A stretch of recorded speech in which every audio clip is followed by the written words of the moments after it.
He was a brilliant criminal, and he used many different names.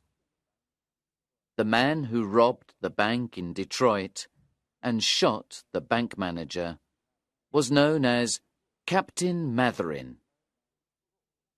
The man who committed fraud in Melbourne was known as Rossiter. The police believed that Matherin and Rossiter were the same man. The police could not catch Matherin. He was very careful to protect his real identity.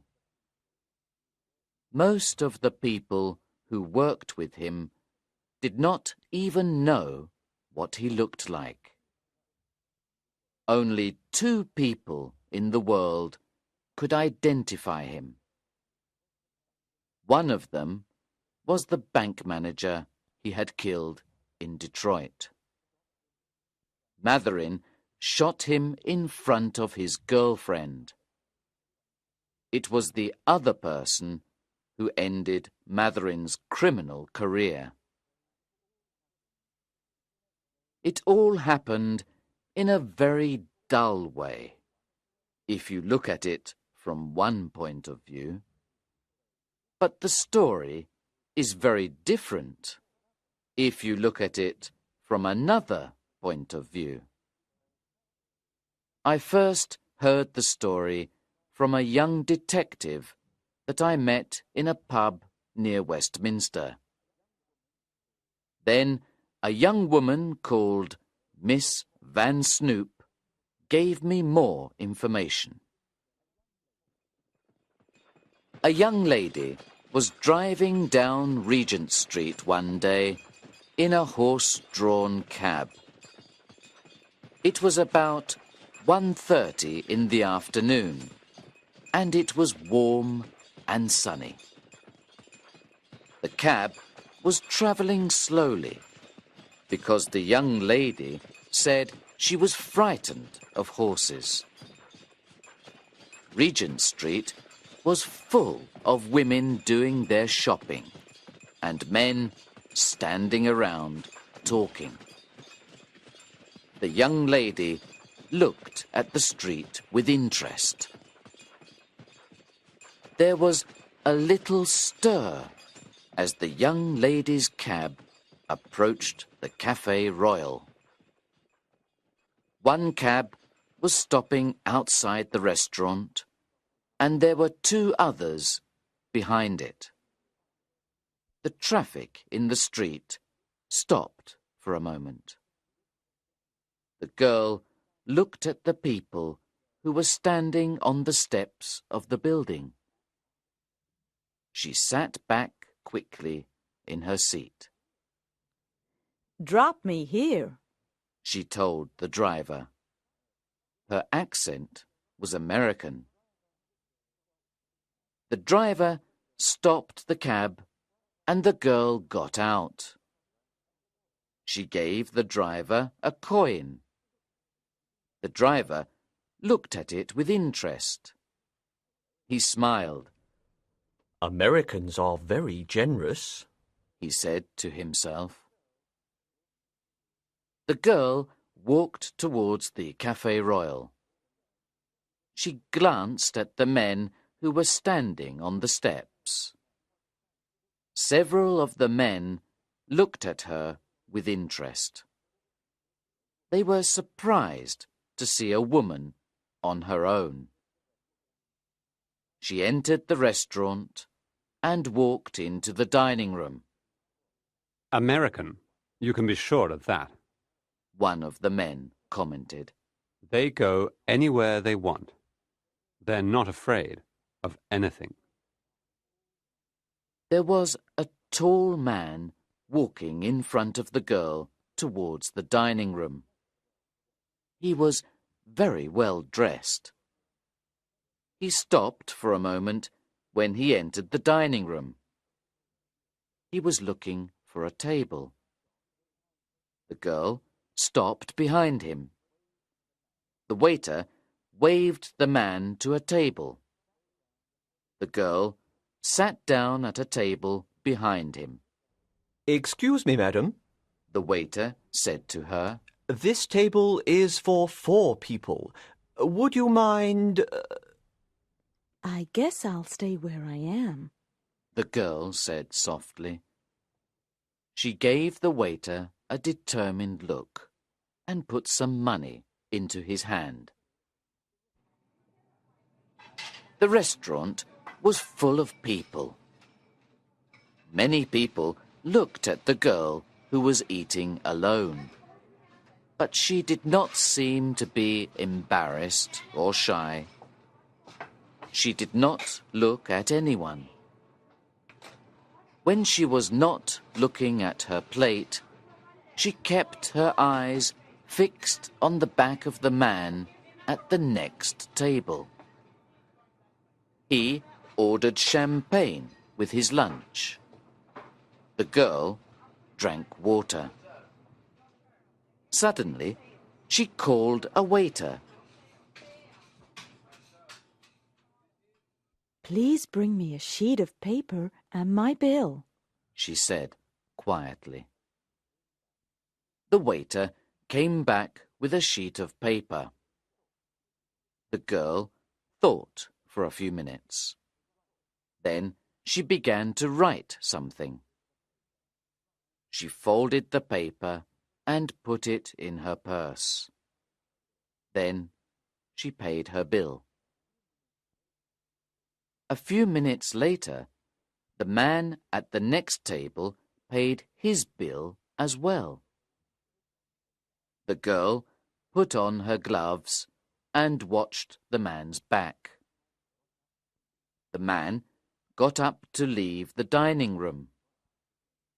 He walked past the girl's table. She turned her face away and looked at a mirror on the wall. Then she too got up. She followed the man out of the dining room. The man stopped on the steps for a moment. The porter was talking to a policeman. He noticed the man and asked him if he wanted a cab. Yes, please. The man replied.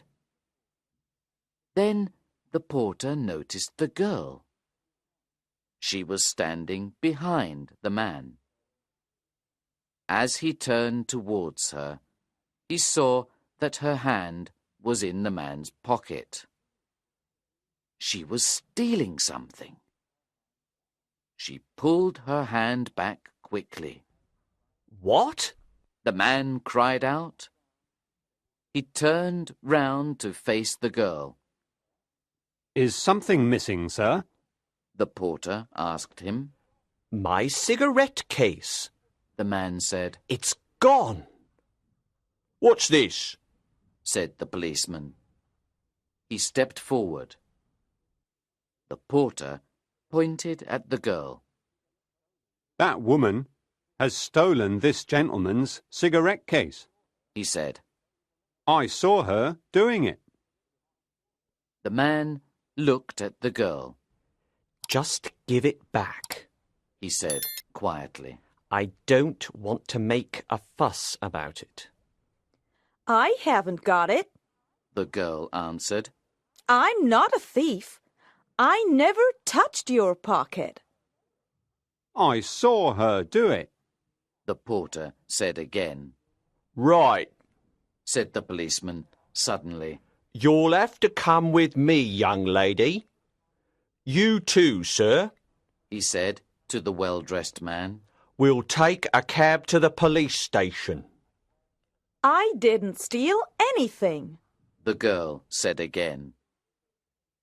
She got into the cab very calmly when it arrived.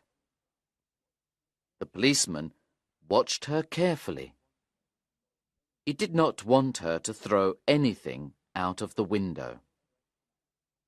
The well-dressed man sat quietly in the cab, looking out of the window. When they arrived at the police station, the girl denied the crime again.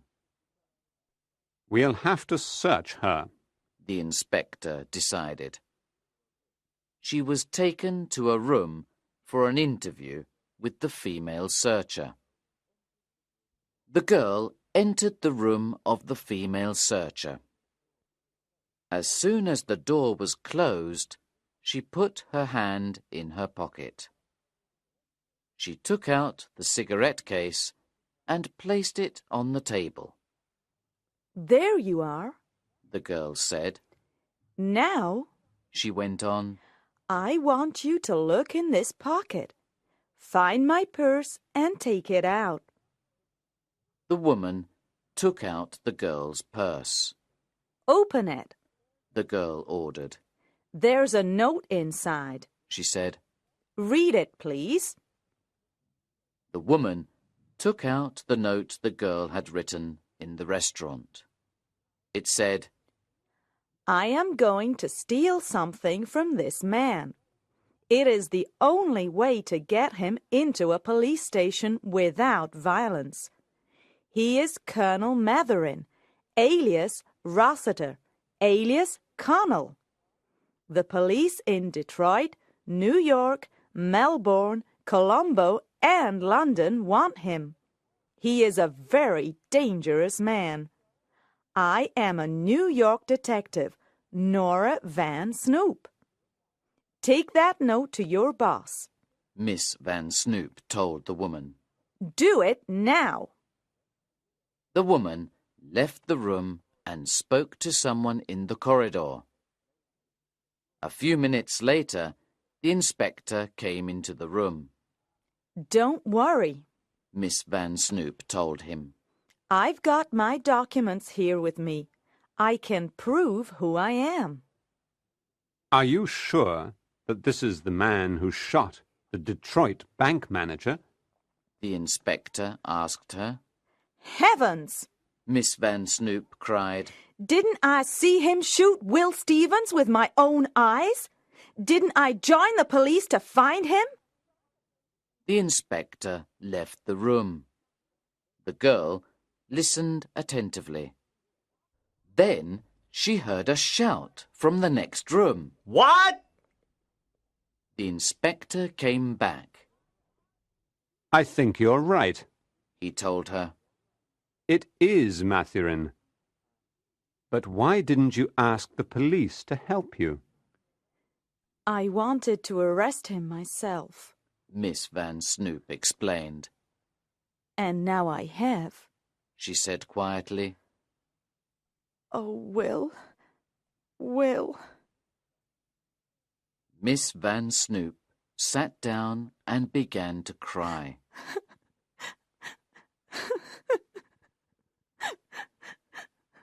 30 minutes later, she left the police station and went into a post office. She telegrammed her resignation from the New York police force.